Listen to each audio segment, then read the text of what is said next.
Et on a Yann Sénéchal avec nous autres. Puis c'est un peu des sujets que je t'ai parlé dans la boîte tantôt que je veux entendre le point de vue de notre chum Yann, sa vision sur ce qui est arrivé vendredi, entre autres. J'ai trois affaires qui sont arrivées à peu près vendredi.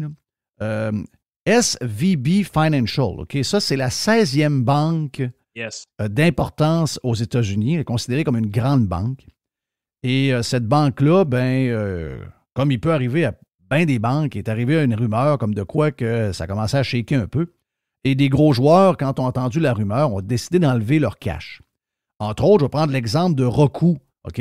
Les bourses, aujourd'hui, ont ouvert un peu de travers à cause de ça. Ça s'est replacé un peu plus tard. Mais Roku a perdu en ouverture à peu près 10 de sa valeur. Roku, c'est une balle de ping-pong, là, mais je veux dire, c'est pas la première fois que ça perd 10. Mais là, la raison, c'est que Roku avait de l'argent dans son compte de banque avec la SVB, a réussi à récupérer une partie seulement.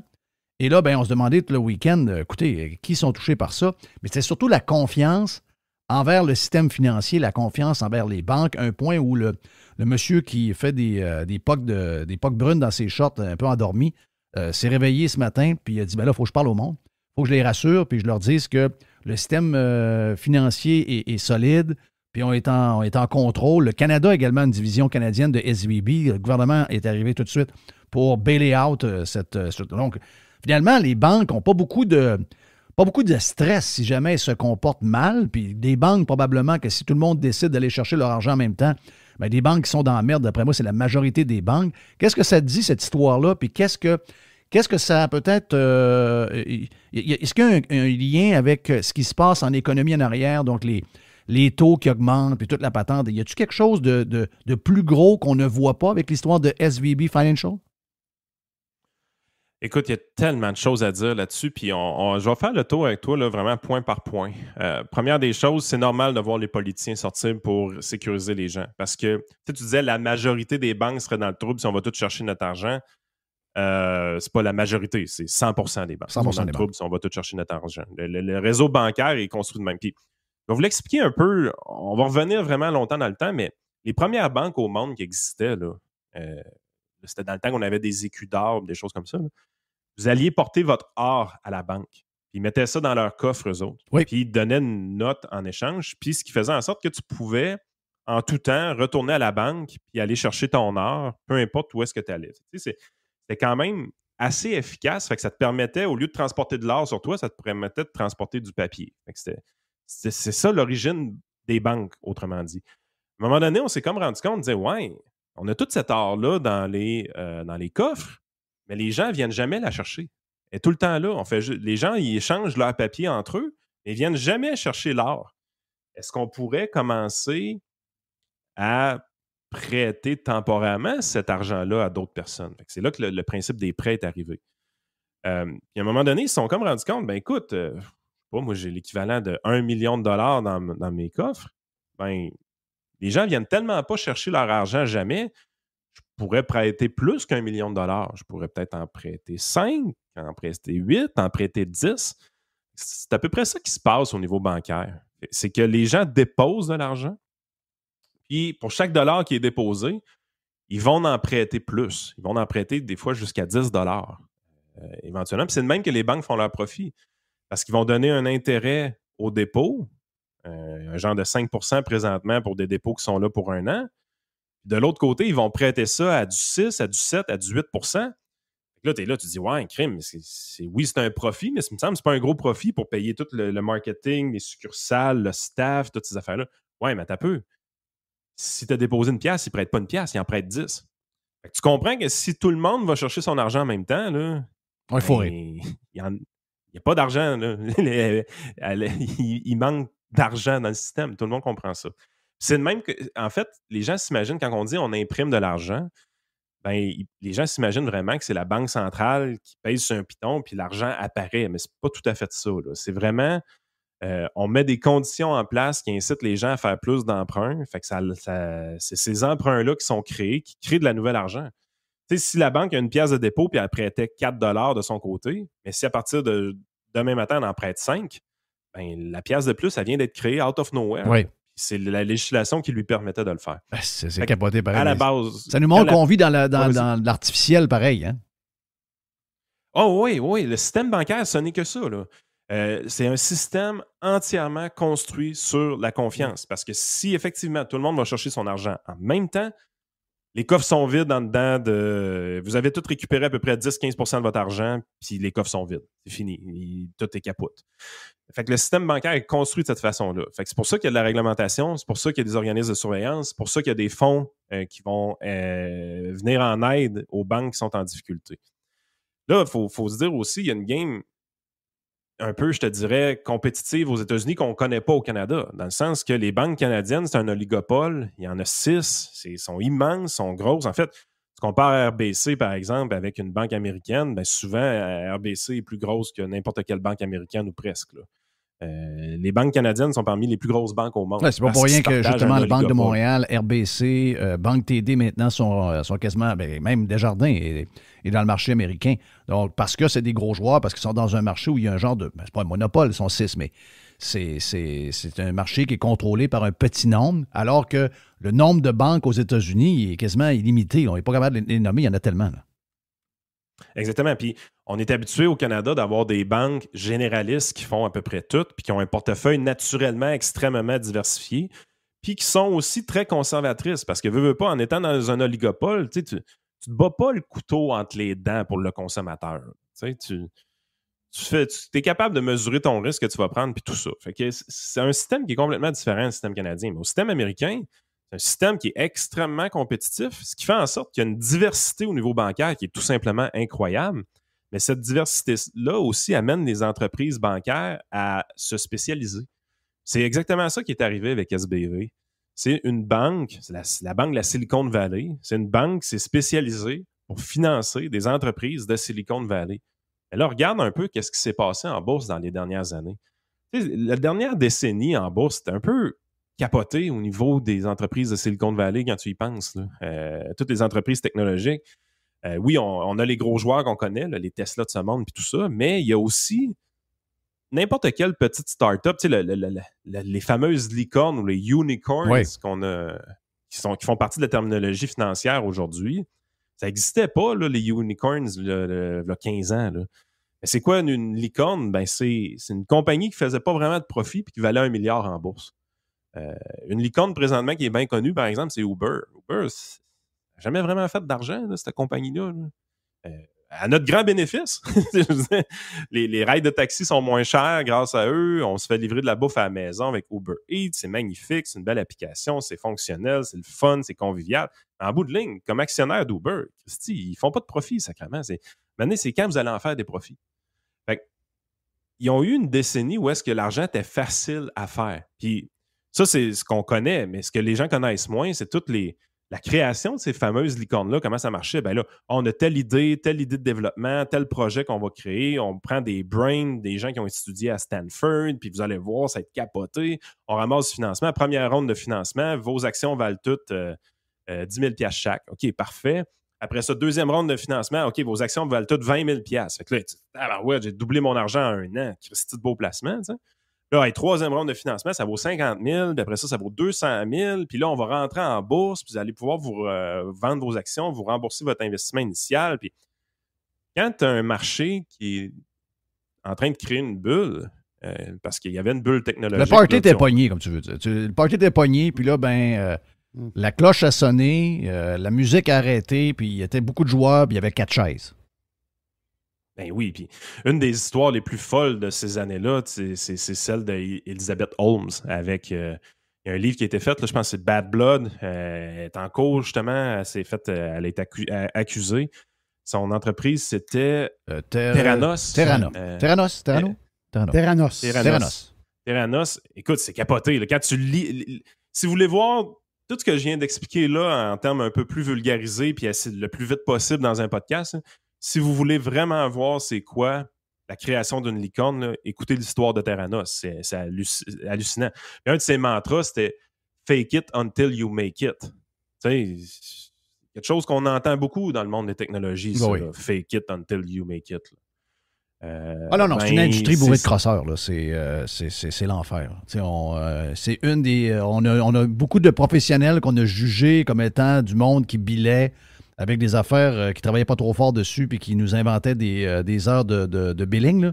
Mais si vous pensez que vous avez été fourré par certains secteurs professionnels, le secteur de la technologie, c'est les plus grands crosseurs. Tu n'as plus besoin de voler des banques. Tu t'en vas en techno maintenant. Ouais, je pense que c'est fini un peu le party, parce qu'on le voit avec SBV. Ouais, le party est fini. C'est que, justement, en 2022, là, oui, les marchés financiers ont baissé, mais quand tu grattes un peu et tu cherches vraiment la source de tout ça, tu vois que c'est une correction boursière qui est extrêmement saine. C'est qu'on a nettoyé un des secteurs qui était le plus surévalué qu'il y avait. Là. Hey, faut que je te pose une question par rapport à ça. C'est mon deuxième sujet, mais c'est relié, c'est sûr, d'une certaine manière. C'est je dirais, c'est la récession la plus annoncée à l'avance de toute l'histoire du monde entier, de toute l'histoire de la Terre. On n'a jamais entendu depuis autant de temps le mot récession à l'avance et encore en fin de semaine, puis peut-être qu'effectivement, il y en a une quelque part dans certains secteurs, comme tu es en train de le dire. Mais je veux dire, elle ne semble pas vouloir arriver parce que malgré tout ce qui arrive, malgré tout ce qui pourrait arriver avec les histoires de taux d'intérêt, puis justement des emplois qui revolent dans le secteur de technologie, il s'est encore créé aux États-Unis, puis je sais que le Canada a eu, puis le Québec a eu des très bons chiffres en fin de semaine, mais aux États-Unis, les chiffres, c'était 500 000 jobs en fin de semaine. On attendait 186 000 jobs. Le taux de chômage est à 3,4 %. Et moi, je suis au monde depuis 1967. Et à chaque fois qu'on me dit qu'il y a de la création d'emplois, habituellement, tout le monde est content. Et là, à l'inverse, depuis vendredi, beaucoup de gens sont très nerveux de voir que les jobs continuent de se créer de même. Je ne comprends plus rien dans cette histoire-là. C'est quoi que l'histoire, là? C'est pas une bonne nouvelle, la création de jobs, maintenant, là? En fait, c'est là que tu vois que nos marchés financiers, pour les nouvelles de court terme, sont dopés à l'héroïne, sont dopés au bas taux d'intérêt. Dans le sens que les fluctuations de court terme sont entièrement basées sur est-ce que les taux vont monter ou vont baisser? Est-ce que les taux vont monter ou vont baisser? Les tendances de long terme, c'est pas ça. Mais les tendances de court terme, c'est toujours ça. Sauf qu'il y a une nouvelle qui vient changer un peu notre perspective par rapport à ça, bien, ça switch. Fait que quand tu arrives, puis que les chiffres que tu as donnés, je pense que c'est les chiffres de janvier, parce que c'était 500 000 en janvier, puis c'était 311 000 en février, mais on attendait quand même moins que ça. Fait qu'on a battu les expectations. Fait que oui, c'était... Toi puis moi, on comprend que plus de jobs, ben, c'est bon pour tout le monde. Puis la raison pourquoi il y a plus de jobs, ben, la banque de mise en candidature est toujours encore très élevée, mais le taux d'emploi, le taux de participation au marché de l'emploi augmente depuis un temps. Donc, c'est même plus le chômage qui baisse. Présentement, ça ne sert à rien de regarder le taux de chômage. Ce qui se passe vraiment, c'est des gens qui n'étaient pas considérés dans le taux de chômage parce qu'ils avaient arrêté de travailler, puis là, ils retournent sur le marché de l'emploi présentement. Probablement à cause de l'inflation, on pourrait penser ça assez facilement. Fait que tu es vraiment dans une position où tu dis, OK, c'est bon, il y a plus de gens qui participent au marché de l'emploi, il y a plus d'emplois qui sont créés, c'est bon pour l'économie. Sauf que si c'est bon pour l'économie, ça veut dire qu'il y a moins de chances que l'inflation arrête. Ça veut dire que les taux d'intérêt risquent de continuer de monter. Nos marchés financiers sont dopés au bas taux d'intérêt. Donc, on perçoit ça, surtout sur le Nasdaq, comme une mauvaise nouvelle. Les bourses, présentement, sont vertes. Mais pourquoi qu'ils sont vertes? Je ne cherche pas plus loin. C'est pas à cause, là, tu dis crime avec SBV, nanana, ça devrait planter, puis tout ça. Ouais, mais avec SBV, justement, les taux d'intérêt de 10 ans, ils ont passé de 4 à 3,5 %. Le marché, présentement, au niveau obligataire, commence à envoyer comme signal qu'il doute que les taux d'intérêt vont augmenter autant que ce que Powell dit depuis une semaine ou deux. Fait que tu es comme dans une position où est-ce que le marché boursier, lui, de son côté. Là, tu me dis que les obligations, parce que c'était ma question, là. Je me place dans la position de quelqu'un qui a un peu d'argent, puis qui a un peu d'argent. Là, on travaille fort pour garder quelques dollars, puis on les donne à toi, puis toi, tes places, puis tout ça. Oui. Et là, on regarde ça, là, puis on se dit, bon, écoute, on nous annonce, parce qu'on est dans l'époque où tout le monde annonce l'apocalypse tout le temps, là. On va manquer de ci, on va manquer de ça, on va voir ci. Regarde, c'est l'époque la plus anxieuse de toute l'histoire de l'humanité, là. Donc, on est toujours avant les mauvaises nouvelles. Moi, si, mettons, là, je me dis, OK, la prochaine année, là, je trouve que je devrais peut-être me sortir de la bourse et prendre une pause. Ou encore, j'ai un héritage. Tiens, on va prendre un exemple même plus facile. J'ai un héritage, j'ai 100 000 qui m'arrivent. Je t'appelle, je dis Yann, qu'est-ce que je fais avec ça? J'aurais pensé le mettre dans une obligation à la banque, je ne sais pas moi, aux alentours de 5 là, pour un an.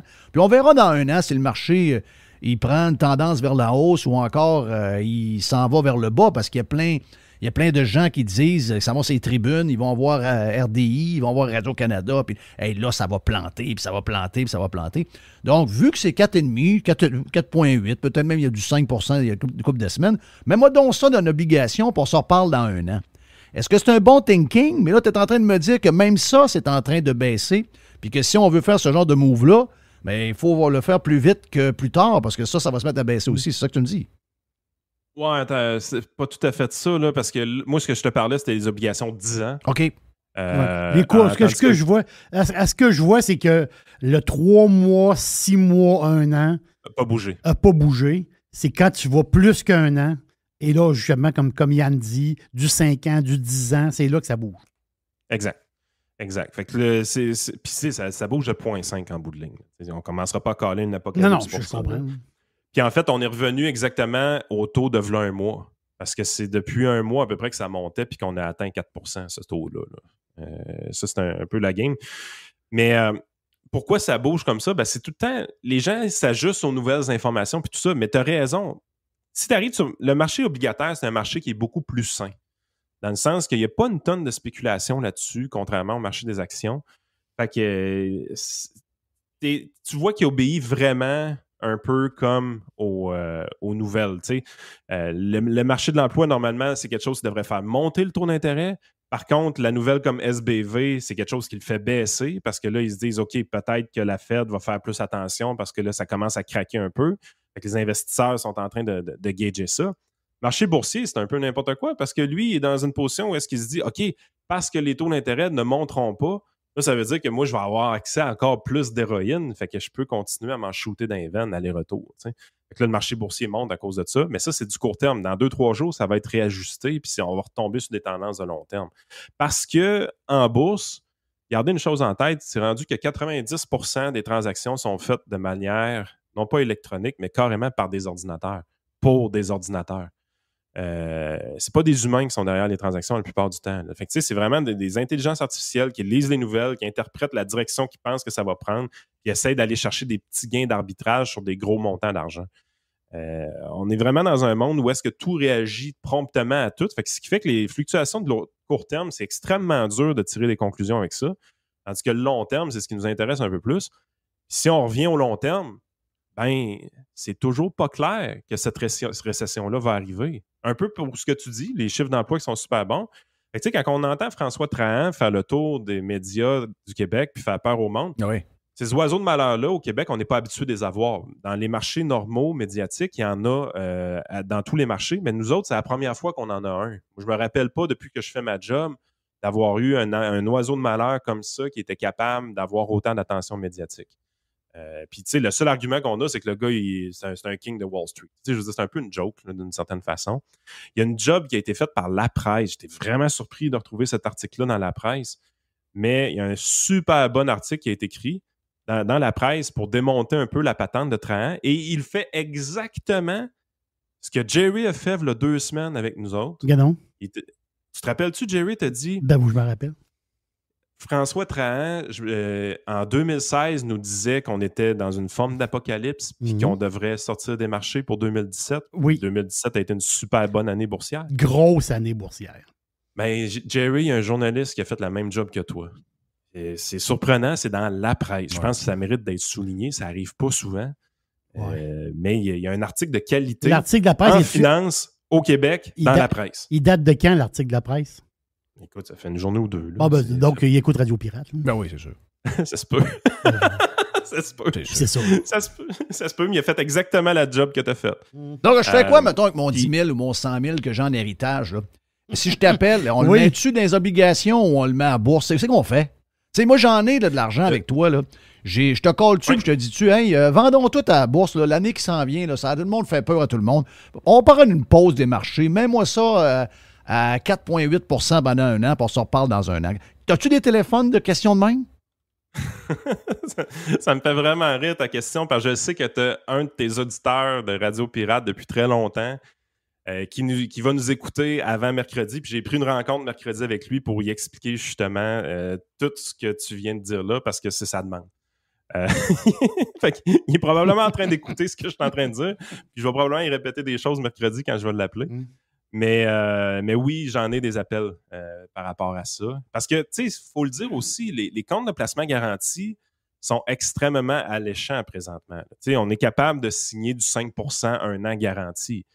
Fait que c'est sûr qu'il y a des gens qui se disent, ben là, crime, pourquoi je n'irais pas me faire un 5% garanti au lieu de me faire chier avec les marchés? L'affaire, c'est que présentement, il y a tellement de gens qui calent la récession que moi, c'est ce qui me fait le plus douter qu'il va en avoir une. Je ne me souviens pas encore dans ma carrière que autant de gens ont réussi à prédire l'avenir avec une aussi fiable précision. C'est très intriguant. Je le vois pas. Je le vois pas. Fait que moi, plus les gens calent la récession, plus je me dis, Christy, pour moi, il n'aura pas. Pour moi, il n'aura pas. Puis, by the way, ce serait, au niveau économique, la récession, c'est le scénario parfait. Parce qu'on a présentement une banque de mise en candidature extrêmement lourde qu'on veut passer au travers, autant au Canada qu'aux États-Unis. Donc, s'il y a des gens qui perdent leur job, c'est une bonne chose. On va avoir des employés qu'on va pouvoir remplacer des postes, régler la pénurie de main-d'œuvre. Tu me vois un peu aller là-dessus, là? Fait que j'ai de la misère à concevoir une récession avec un taux de chômage de 12%, honnêtement. Avant de se rendre là, c'est pas juste qu'il faut que le 3,4 monte à 12. Il faut aussi passer au travers de tous les jobs qui sont disponibles et les postes non comblés présentement. Fait que ça, c'est ça. Les liquidités pleuvent dans les entreprises. Il y a beaucoup de liquidités dans les entreprises. Fait que c'est rare que tu vas voir des récessions d'un moment où est-ce que les gens ont beaucoup de liquidités. Fait que tu es dans une position où est-ce que tu dis « Ouais, mais là, t'as peu. » Mais pourquoi elle serait souhaitable? Ben parce que la récession mettrait fin à cette inflation-là, puis mettrait fin à la hausse des taux d'intérêt, puis les gens recommenceraient à respirer dans leur budget familial, puis ils seraient un peu moins choqués, honnêtement. Il y aurait du monde pas de job, là, mais il y aurait d'autres. Ceux qui gardent le job amélioreraient leur sort. Oui, puis il y aurait quand même des opportunités. Puis, c'est pour ça, tu sais, tout le monde qui parle de récession parle quand même de récession légère parce que, écoute, pour te rendre à 10 ou 12% de chômage, là, ça va prendre une méga catastrophe. Les entreprises sont en pénurie de main-d'œuvre. Non, mais la démographie ne te le permet pas non plus. Exactement. Fait que, c'est pour ça que j'ai de la misère à le concevoir. Mais il y a le scénario personne ne parle. C'est vraiment celui que l'inflation, elle ne sac pas son camp. Elle est toujours là, elle est toujours présente. Puis elle perdure, puis on est obligé de continuer à augmenter les taux d'intérêt. Vos salaires vont augmenter dans cette situation-là, puis ils vont augmenter encore plus que vous pensez. Donc finalement, on reste en bourse. La réalité, c'est que je ne sais tellement pas où est-ce que la bourse va, que pour moi, là, perdre 30%, c'est aussi pire que manquer le prochain 40%. Là. Puis quand tu regardes les mouvements boursiers, là, c'est souvent des années extrêmement plates. Il y a beaucoup d'années où ce que tu vas faire 6%, 7%, 1%, moins 3%, moins 5%. C'est beaucoup des années plates, la bourse. Mais tu as des années que tu t'en perds 30, t'en perds 40. Ça, c'est ceux-là qui nous marquent à vie. Mais tu as aussi des années où est-ce que tu fais 30, 35. 2013, c'est la dernière fois qu'on a vu une année de même. 2017, l'année que François Trahan disait qu'il fallait sortir de la bourse, on parle d'un 20% à peu près. 2021, on parle de 21-22% de rendement qui a été fait. Fait que tu sais, un moment donné, tu es là, tu te dis, j'ai-tu le goût de risquer de perdre une année comme ça? L'année où est-ce que tout se réglerait un peu, dans le sens que mon salaire augmenterait. Oui, les taux d'intérêt seraient plus élevés, ça serait plate, mais mon salaire augmenterait. Oui, mais je comprends le point. C'est juste que dans la tête de plusieurs, des discussions qu'on a, là, des gars de même, puis on... I know. Tu sais, c'est juste, tu te dis, ouais, c'est comme une année bizarre là, qui s'en vient. On sait pas trop. Écoute, probablement que il y a beaucoup de bullshit aussi, là, c'est clair, mais regarde, je vais le ramasser le 5%. Là. Puis si je passe à côté d'un. Ça finalement, le marché à la fin de l'année est à 10, mais regarde, je prendrai le hit de 5. Mais au moins, mais si je me dis, OK, je suis safe, puis. Parce qu'il peut arriver l'inverse aussi. Ça peut être un moins 3%. Donc là, si t'es à moins 3, tu as ramassé 5, c'est une différence de 8. Finalement, tu as l'air d'un génie, mais c'est ça dans la tête du monde. Là. C'est clair qu'ils vont retourner au marché. Là, la game, c'est quand est-ce que tu as besoin de cet argent-là? C'est dans 15 ans, c'est dans 20 ans, c'est dans 5 ans, c'est dans 2 ans. C'est ça qui va jouer plus de choses. Mais la réalité, honnêtement, c'est que moins que tu touches à tes placements, plus tu vas faire de l'argent. Ça, c'est vrai, puis ça va toujours être vrai, puis ça a toujours été vrai. Hey, avant de finir... Taponnez pas dans vos investissements. Avant de finir, Yann, vous êtes pourris, et je suis pourri aussi, hein, by the way. Je ne suis pas bon. Allez pas penser que j'ai la capacité tant que ça de savoir ce qui s'en vient. Il n'y a personne que ça. Exactement, mais le plus grand danger pour un conseiller en finance, là, c'est de penser savoir ce qui s'en vient. Tu fais des gaffes monumentales dans cette situation-là. C'est pour ça que vous êtes mieux de participer au marché parce que le scénario où est-ce qu'il y a toujours de l'inflation qui continue puis tout ça, vous allez en faire de l'argent. Là. Ouais, mais là, il y a eu de l'inflation en 2022 puis mes placements ont baissé. Les rendements à 1 an, c'est de la foutaise. Les rendements 3 mois, encore plus. Les rendements sur 10 ans commencent à avoir du bon sens. C'est ça la réalité aussi. Là. C'est plate parce qu'on aimerait ça tester nos idées plus rapidement que ça. C'est plate d'attendre 10 ans avant de savoir si le résultat de ce qu'on fait n'est pas pire. Mais c'est la raison pourquoi il y a peu de gens qui ont du succès en bourse aussi. C'est extrêmement dur, ce sport-là. C'est un sport violent. Oui, dans le sens qu'il faut être fait fort en sacrament pour passer au travers de toutes les nouvelles de merde qu'on nous envoie, de tous les scénarios apocalyptiques qu'on nous envoie, puis de dire, comme un chêne, je ne branle pas. Je reste sur mon plan, je stick sur mon plan, je m'en vais là. Dans la dernière année, des scénarios où tu disais, c'est quelqu'un qui a eu un héritage puis qui a eu à déposer de l'argent ou des choses comme ça, évidemment, j'ai eu des clients dans cette situation-là. J'ai eu beaucoup de difficultés à rentrer de l'argent sur le marché avec ces gens-là. Parce que j'ai des CPG à 5%. Fait que la plupart des gens qui ont eu des situations où est-ce qu'ils ont déposé des grosses sommes d'argent en 2022 dans ma clientèle, ça a été majoritairement déposé dans des produits très défensifs. Voilà. Mais pas parce que je le souhaite.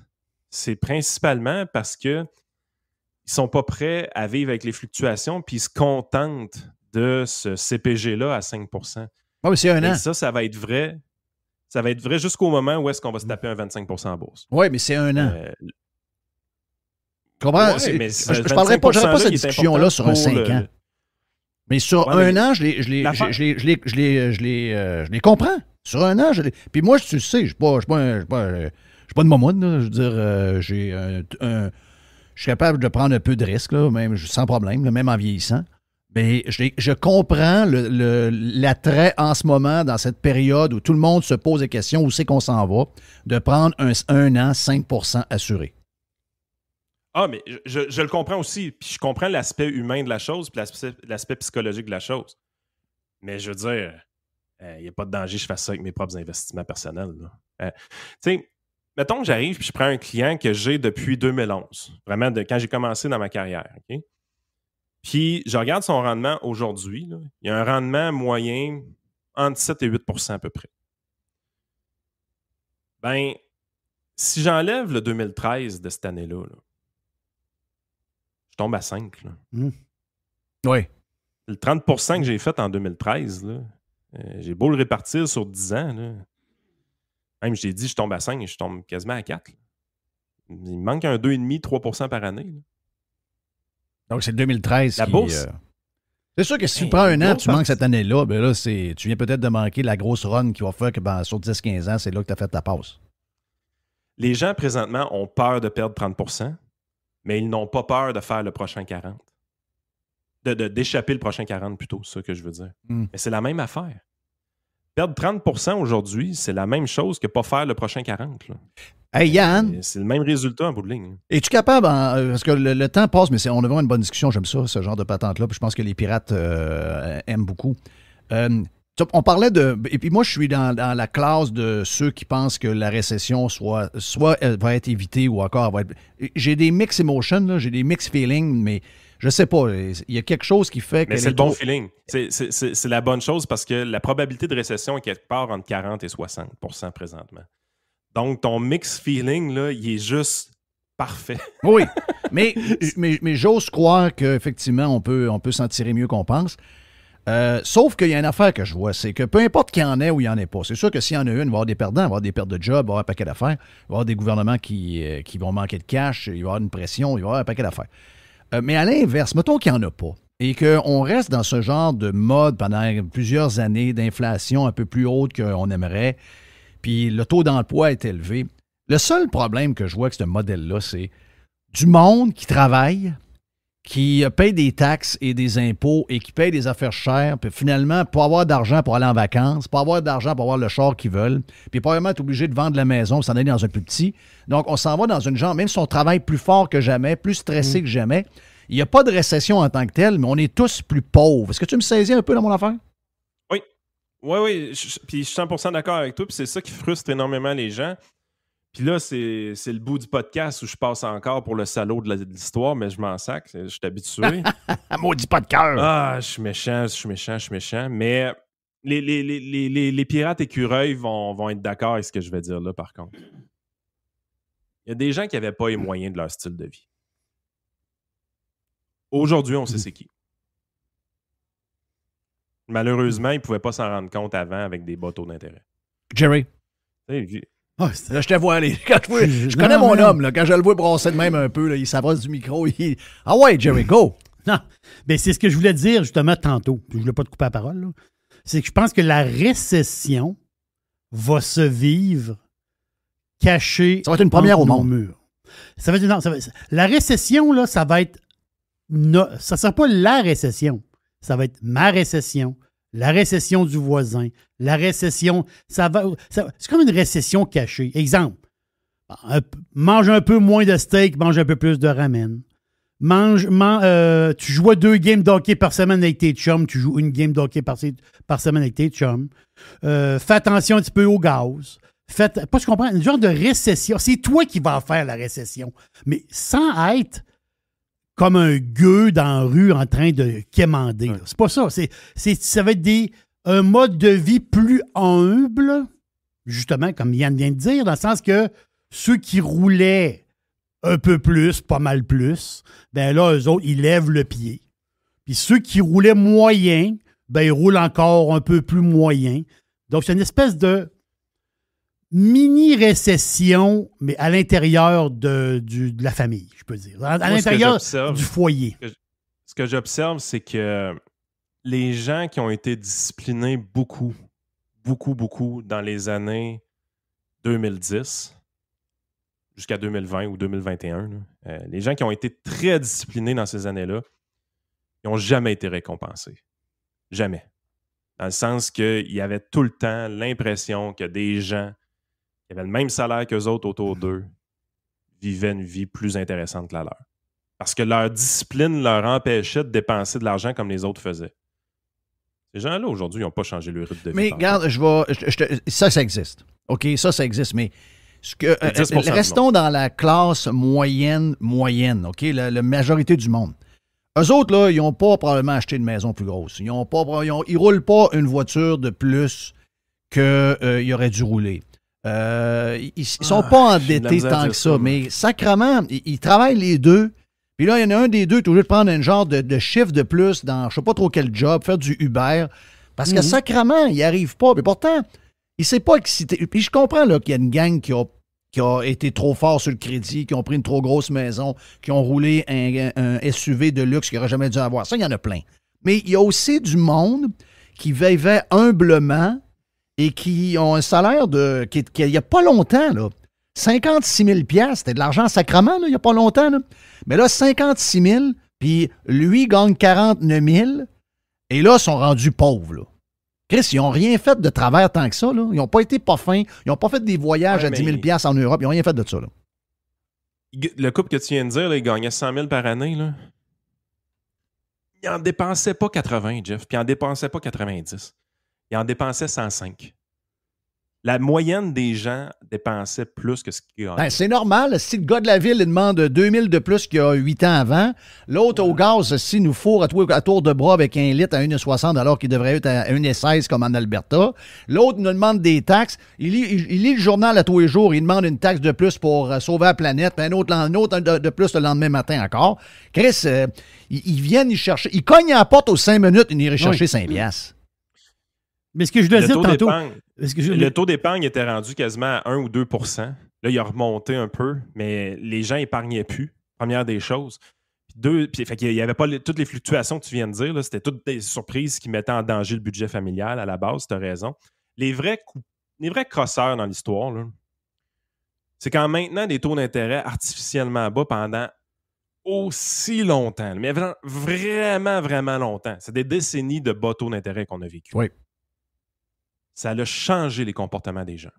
L'argent vaut rien. Puis, exactement. Puis, on était capable d'avoir accès extrêmement facilement au crédit. Donc, ça a vraiment changé en profondeur les comportements des gens, ce qui fait en sorte que les gens qui épargnaient, qui étaient disciplinés, c'était des fucking extraterrestres dans leur entourage. Là. Okay? Ça, c'est vraiment la réalité. Puis quand est arrivé le bout où est-ce qu'on imprimait de l'argent en innocent pendant le COVID, ben, les dirigeants nous disaient, ils n'envoyaient pas les bons signaux à la population. Les gens qui étaient habitués aux bas taux d'intérêt se sont fait dire que jamais qu'il y aurait de l'inflation, que jamais que les taux d'intérêt augmenteraient. Donc, ils pouvaient maintenir leur rythme de vie sans amener une discipline budgétaire, une rigueur budgétaire là-dedans. Ça a été vrai jusqu'à l'année passée. Là. Au plus gros moment où est-ce que tu as de l'inflation qui frappe, tu as des gens qui font de la surenchère immobilière, tu as des taux d'intérêt qui sont encore bas. Les dirigeants sortaient jusqu'à la dernière minute pour dire non, les taux d'intérêt n'augmenteront pas, l'inflation est passagère et temporaire. Tu sais, on a le plus gros wake-up call de l'histoire qui nous mais le pire, c'est qu'il y a encore de la surenchère, même à 5 %. Mais c'est pas normal. Ça devrait pas. Ça devrait pas parce que les taux présentement sont pas élevés. Là. Les taux d'intérêt présentement sont normaux. C'est pas un taux élevé, c'est pas 5 %, c'est pas 4 %. D'accord. Là. C'est pas ça un taux élevé. Là. Un taux élevé, c'est du 7 % c'est du 8 % pour vos hypothèques. Là. Jerry, le mot de la fin pour Yann. Je te voyais vouloir poser une question. Oui. Je ne serais pas pour broyer personne ici, là. Mais je veux juste expliquer une chose. Personne ne va broyer, là. Même moi, je ne broyerai pas. Je vais en prendre des vacances cet été, là. Je vais sacrer mon camp pendant un mois, là. Je ne suis pas dans la misère, là. Je ne suis pas ça, là. Mais quand je t'ai dit en début de show, Jeff, moi, 3000 pièces de billets d'avion, c'est correct. 4000 pièces de billets d'avion, c'est pas correct. On va dire, voyons, Jerry, Chris, 1000, mais 1000, puis vas-y. Pour aller voir ta soeur. À un moment donné, il y a une ligne. Mais moi, la ligne, là, ça allait ma récession en moi. Tu vas pas voir ta soeur. Comprends-tu ce que vous voulez dire? Je ne fais pas broyer personne, là. Mais ma récession. Mais Jerry, t'as pas la même ligne que tout le monde. Non, mais personne n'a la même ligne. Non, mais je vais t'expliquer qu'est-ce que je veux dire par là. Tu sais, je te connais quand même. Tu es un gars super discipliné sur tes finances. Discipliné, mais je suis pas un gars riche du tout. Mais moi, je vais changer mes... Moi, je vais m'empêcher d'aller en Europe, puis je ne vais pas payer le 1000 de plus. Ouais, fair enough. Je suis d'accord avec toi. Mais goodbye. Ça, c'est la limite que tu t'imposes. Oui, je comprends. C'est pas la limite que Visa t'impose. Non, Visa, il impose pas ça. Visa, ils veulent que je mette 4. Le commun des mortels, le voyage qu'ils veulent plus payer, c'est pas une limite qui s'impose eux-mêmes. C'est la limite que Visa impose. Je comprends. Ça, c'est monsieur, madame, tout le monde. Moi, je comprends ce que tu veux dire. Tu sais, j'admire ce que tu dis, là, puis je comprends exactement ce que tu dis, puis la récession auto-infligée que tu parles, je comprends tout ce que tu dis. Là. Mais c'est de la discipline, c'est de l'autorégulation. C'est pas ce que les gens font. Les gens, ce qu'ils font, c'est s'il y a de la place à la carte de crédit, j'y vais. S'il n'y a plus de place à la carte de crédit, j'y vais pas. Ouais. C'est ça le Encore une fois, on vient au monde. Hein? C'est le monde qui... C'est au monde... Mais c'est plate de passer au steak. C'est plate de passer du steak au ramen. Comment dire que je veux dire? C'est là, moi, j'ai pas ce problème-là, tu veux dire. Mais quand même, on fait attention. Mais je veux dire, pour beaucoup de monde, il y a moins de bouffe, il y a moins de viande, il y a moins de... Le monde, ils vont la vivre, la récession, mais en petit, je peux dire. En petites affaires. Yes. Yann Sénéchal, votre conseiller.net également disponible en podcast avec Frank. Thank you, Jerry. Faites un bon bout, là. Mais c'était le fun. Ça méritait d'être jasé. Beaucoup de bons sujets aujourd'hui avec Yann. On va y en parler d'ici la fin de la semaine.